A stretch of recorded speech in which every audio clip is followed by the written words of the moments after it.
Namaste, dear learners. I would like to welcome you to our series of video lessons of BA third semester optional English subject. Today we are going to discuss about a poem called 3 Years She Grew in Sun and Shower, which is written by William Wordsworth, and the poem is prescribed for BA third semester optional English. In this video lesson, we are going to see about the life of the author or the poet William Wordsworth, and we will also see some of the points about the poem itself, and in our next video lesson we will discuss about the poem thoroughly. William Wordsworth, as you know, was born in the year 1770 in Cumberland, England, and he was died on April the 23rd in the year 1850 in Westmoreland. He was an English poet, and he is known for his collaboration with Samuel Taylor Coleridge. Together they published an anthology of poems called Lyrical Ballads in the year 1790, and the publication of Lyrical Ballads was a major event in the development of English literature, and in particular with the publication of Lyrical Ballads, the Romantic movement in England in English literature started from 1798.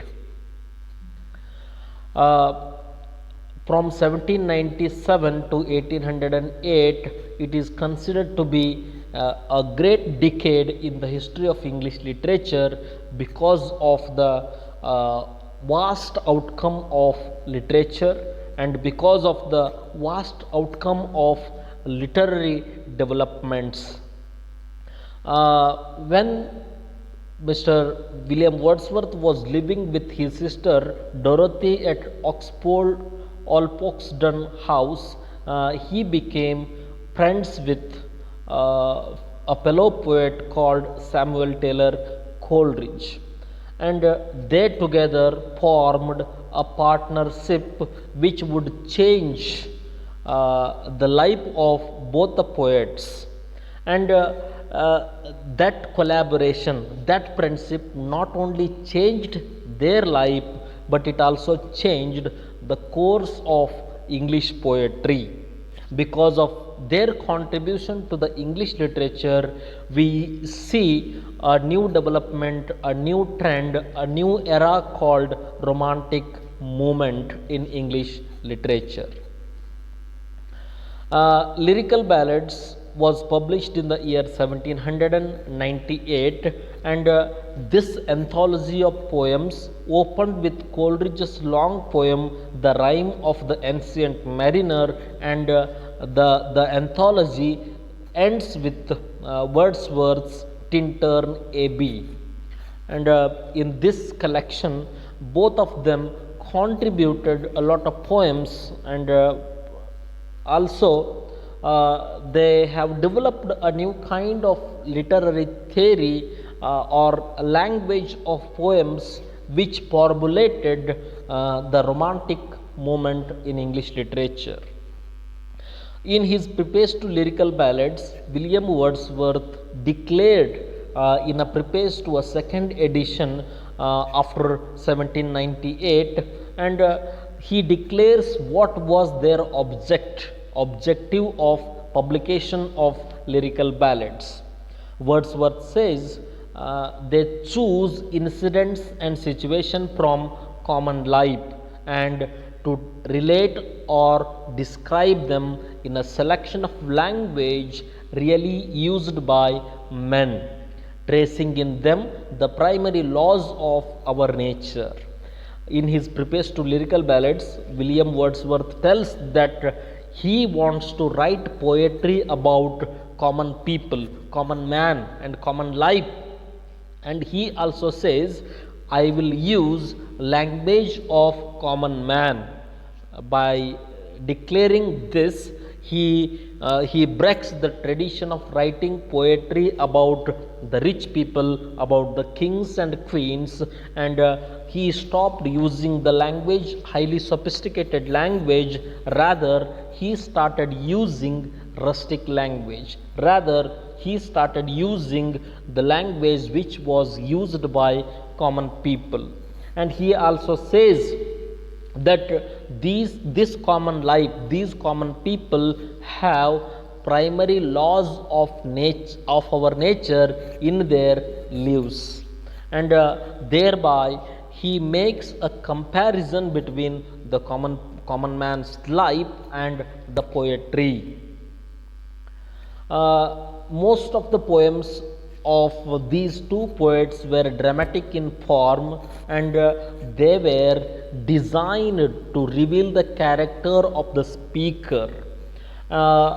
The poems, though they speak about other people, they go on revealing the character and the behavior of the speaker. The main manifesto and the accompanying poems thus set forth a new style. The poems, which were published in the anthology called Lyrical Ballads, set forth a new style, a new vocabulary, and new subjects for poetry, all of them foreshadowing 20th century developments. From the 19th century, the poets started writing about the common people, common life, and as well they started using the language which was really used by common people. And also they formed a kind of vocabulary which suits the day-to-day use of language by the common people.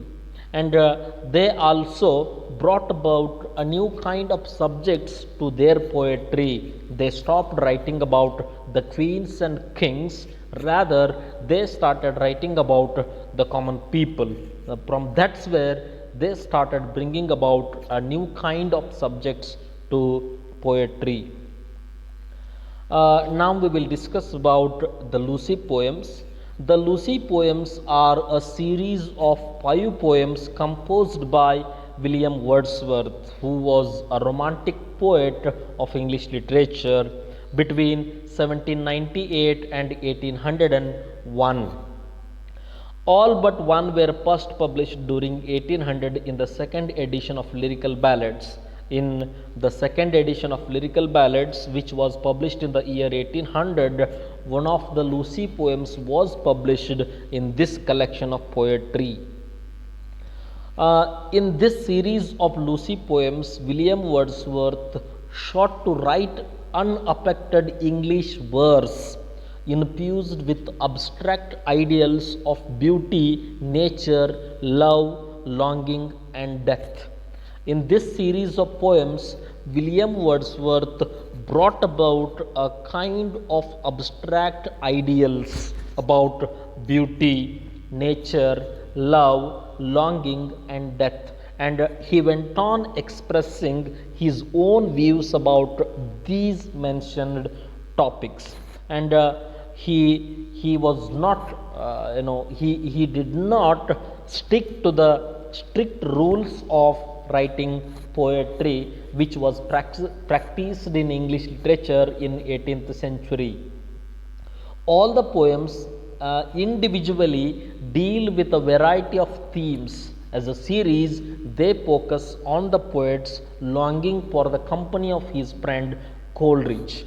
All the poems in Lucy series deals with the different themes, but on the whole, they are the expression of the poet to have a long-lasting friendship with Samuel Taylor Coleridge. Wordsworth in these poems examines the poet's unrequited love for the idealized character of Lucy.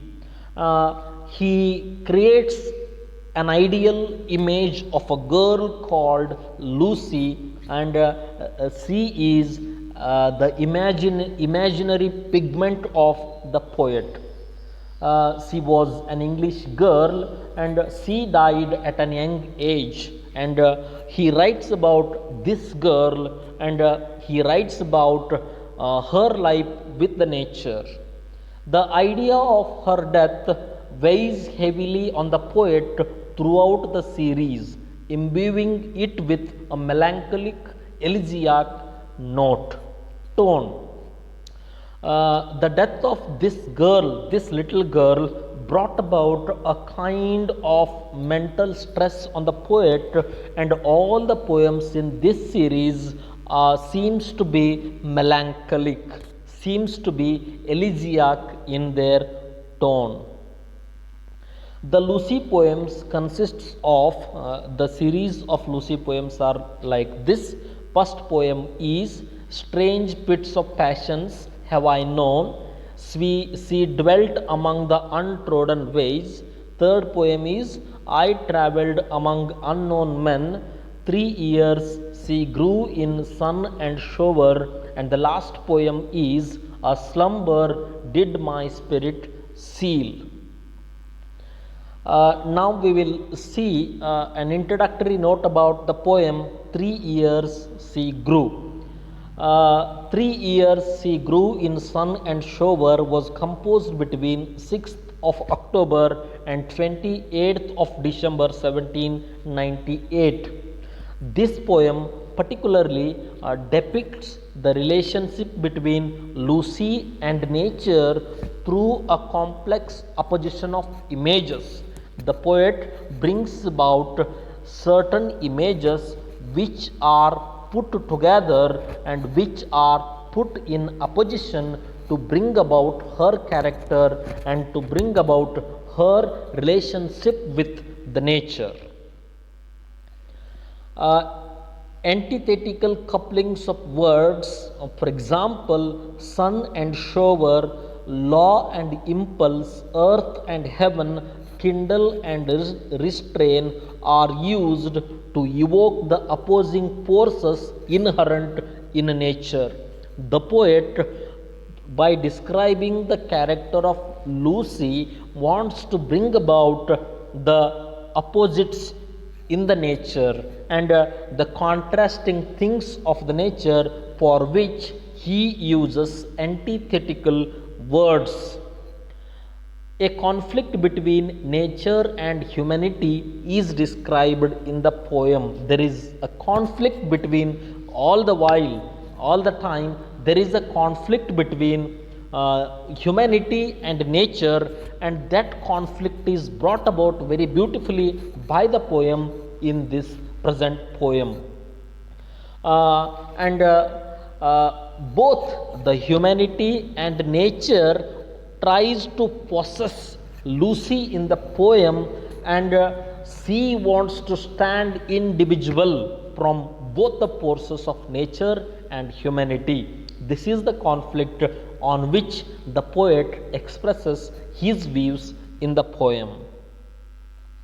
The poem contains both epithalamic and elegiac characteristics.